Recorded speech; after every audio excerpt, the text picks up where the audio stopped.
అసలు మీరు ఉండవల్లి గ్రామస్తులతో ఇప్పటివరకు ఏమైనా కలిసి మాట్లాడారా, లేకపోతే వాళ్ళు ఇప్పటివరకు ఏమైనా ప్రభుత్వాన్ని కలిసి మాట్లాడారా, మొరపెట్టుకున్నారా? అంటే మరి మీరు స్పందించకపోతేనే కదా ప్రతిపక్షం దగ్గరికి వెళ్ళి మాట్లాడాల్సి వస్తుంది. మీరేమో పరిష్కరిస్తామని అంటున్నారు.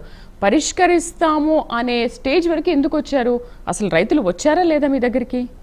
మేడం, వాళ్ళకి కావాల్సింది మీరు ఇస్తున్నారా లేదా?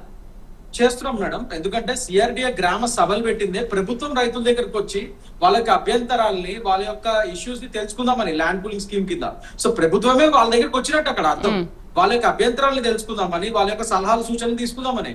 సో దాంట్లోనే భాగంగా ఒక డైలాగ్, ఓపెన్ టు డైలాగ్. మా గవర్నమెంట్ ఎప్పుడైనా సరే ఓపెన్ టు డైలాగ్ మేము డిస్కషన్స్ లో పెట్టాము. ఇవాళ తెలిసింది కేవలం ఒక గ్రామంలో ఒక కొందరు గ్రామస్తులు అభ్యంతరాలని మొత్తం అమరావతి రైతులందరూ ఒక ఇది రెసిస్టెన్స్ లాగా మనం చూడకూడదు మేడం. ఇది ఒక చిన్న సెక్ట్. ఇది ఆ సెక్ట్ లో కూడా మనం వాళ్ళ అభ్యంతరాలను చూసి దాని ప్రకారంగానే వివరించి వాళ్ళకి తగ్గట్టు న్యాయమే చేస్తాం. నేను చెప్పినట్టు రిహాబిలిటేషన్ అండ్ రీసెటిల్మెంట్ యాక్ట్ 2013 ప్రకారం ఖచ్చితంగా, and APCRDA NPS act land pooling scheme ప్రకారం మనం వెళ్తాం. నేను ఆల్రెడీ చెప్పినట్టు. సో ఖచ్చితంగా వాళ్ళకి న్యాయమే చేస్తాం. అండ్ ముఖ్యంగా ఇందాక మిత్రులు ఒకరు అసలు మన కూటమి ప్రభుత్వంలో రైతులకు ఏం చేస్తాం అది అని చెప్పి అంటున్నారు. గత 2019 నుంచి 2024 వరకు వీళ్ళ యొక్క ప్రభుత్వంలో రైతుల్ని ఎలా అనగా చేశారో, వాళ్ళ జీవితంలో నాశనం చేశారో అందరికీ తెలుసు. మా ప్రభుత్వం వచ్చిన 2 ఏళ్లలో పిఎం కిసాన్, అన్నదాత సుఖీభవ పేరు మీద 46 లక్షల పైచిలకు రైతులకి 20,000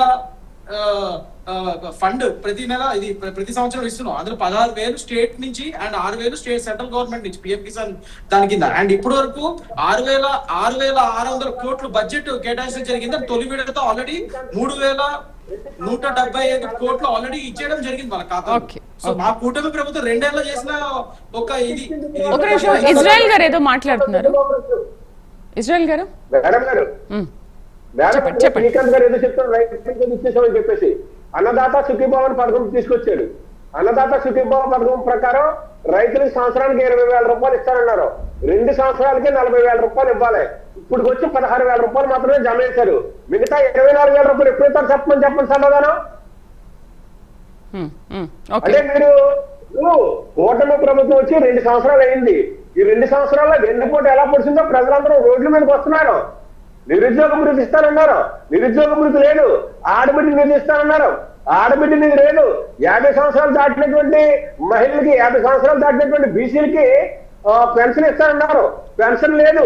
3 సిలిండర్లు ఇస్తానన్నారు సంవత్సరానికి.